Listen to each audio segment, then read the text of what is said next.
O Evangelho segundo João é um dos primeiros relatos da vida de Jesus. E aprendemos no final do livro que vem de um dos seguidores mais próximos de Jesus, conhecido como o discípulo que Jesus amou.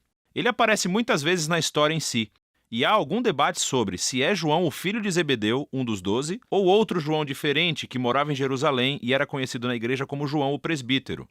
Seja qual for o João, o livro incorpora o depoimento de testemunhas oculares e foi brilhantemente criado com um propósito claro, que é apresentado perto do fim. João diz que a história foi escrita para que vocês creiam que Jesus é o Messias, o Filho de Deus, e para que, crendo, tenham vida em seu nome. João acredita que o Jesus sobre o qual você lê nesse livro está vivo e é real, e que ele pode mudar a sua vida para sempre. O design do livro é muito legal. A primeira metade começa com um poema e um conto, que é seguido por um grande bloco de histórias sobre Jesus realizando sinais milagrosos que causam um aumento gradual de controvérsia. E tudo isso culmina no seu maior sinal, a ressurreição de Lázaro, que cria a maior controvérsia, quando os líderes de Israel decidem matar Jesus. E isso inicia a segunda parte do livro. Esses capítulos se concentram na última noite e nas últimas palavras de Jesus a seus discípulos, que são seguidas por sua prisão, julgamento, morte e ressurreição. O livro conclui com um epílogo. Neste vídeo, vamos nos concentrar na primeira metade. Então, o livro começa com uma introdução de duas partes. Primeiro, um poema que começa: no princípio, a palavra já existia. Uma referência óbvia a Gênesis 1, quando Deus criou tudo com a sua palavra. Agora, as palavras de uma pessoa são diferentes dessa pessoa, mas também são a personificação da mente e da vontade dela. Assim, João diz que a palavra de Deus estava com Deus, o que é distinto. E ainda assim, a palavra era Deus, e isso é divino. E quando refletimos sobre essa afirmação, ouvimos depois no poema que essa palavra divina se tornou humana em Jesus. Então João parte das histórias do Êxodo, afirmando que Jesus era o tabernáculo de Deus no nosso meio. A gloriosa presença divina que pairava sobre a Arca da Aliança tornou-se humana em Jesus. O que leva à sua última afirmação, de que o único Deus verdadeiro de Israel era Deus Pai e o Filho, que se tornou humano para nos revelar o Pai. Agora, ao considerarmos essas afirmações, começamos a ouvir uma história sobre como João Batista conheceu Jesus pela primeira vez e levou outras pessoas a o conhecerem e a se tornarem seus discípulos. E uma por uma, conforme as pessoas se encontravam com Jesus, elas diziam em voz alta quem pensavam que ele é. E nesse capítulo, Jesus recebe 7 títulos. Esses títulos apontam para o interesse que João tem no número 7, mas juntos também têm um significado. Que esse Jesus de Nazaré, que é totalmente humano, é o rei messiânico. Ele é o mestre de Israel. Ele é o Filho de Deus que morrerá pelos pecados do mundo. Essa é uma afirmação muito grande para ser feita sobre uma pessoa, e João irá defendê-la através das histórias nos capítulos 2 a 12. Todas elas têm o mesmo padrão básico. Jesus faz um sinal ou uma afirmação sobre si mesmo, e isso resulta em mal-entendidos ou controvérsias. E assim, no final de cada história, as pessoas são forçadas a decidir quem elas pensam que Jesus é. A primeira sessão mostra Jesus encontrando 4 instituições judaicas clássicas. E em cada encontro, Jesus mostra que ele é a personificação dessa instituição. Então, Jesus está numa festa de casamento e o vinho acaba. E Jesus transforma esses enormes jarros de água, algo como 455 litros no total, no melhor vinho de sempre. E o garçom diz ao noivo: "Você deixou o melhor vinho para o final", o que de fato é verdade. Mas João considera esse milagre o primeiro sinal de Jesus. Em outras palavras, é um símbolo que revela algo sobre Jesus. Assim como Isaías disse que o reino messiânico seria como uma grande festa, com ótimo vinho, este primeiro sinal milagroso revela a generosidade do reino de Jesus. Em seguida, Jesus vai ao Templo de Jerusalém, o lugar onde o céu e a terra deveriam se unir e Deus se encontraria com seu povo. Jesus afirma sua autoridade sobre o templo, acabando com os vendedores e interrompendo as ofertas de sacrifício. E quando os líderes do templo o ameaçam, ele diz: "Destruam esse templo, e eu o erguerei novamente em 3 dias." Jesus afirma que sua morte sacrificial será o lugar onde o céu e a terra realmente se encontrarão. O seu corpo que será morto é a personificação do templo.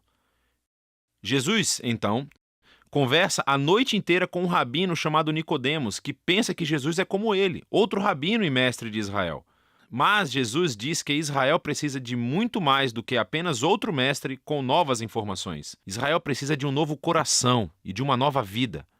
Ou, em suas palavras, ninguém pode experimentar o reino de Deus sem nascer de novo. Jesus acredita que os seres humanos estão presos a uma teia de egoísmo e pecado que levam à morte, mas também sabe que Deus ama este mundo e é por isso que ele está aqui, para oferecer às pessoas um novo nascimento, uma nova chance de vida. A partir daqui, Jesus viaja para o norte e ele acaba em um poço sagrado conversando com uma samaritana, isto é, uma mulher não judia. E eles começam a falar sobre a água que Jesus transforma em uma metáfora para si mesmo.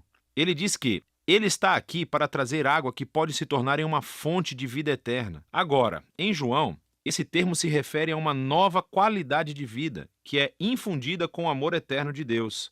E é uma vida que pode começar agora e perdurar no futuro. Depois disso, João criou outra coleção de histórias que ocorreram durante 4 dias de banquetes sagrados judaicos.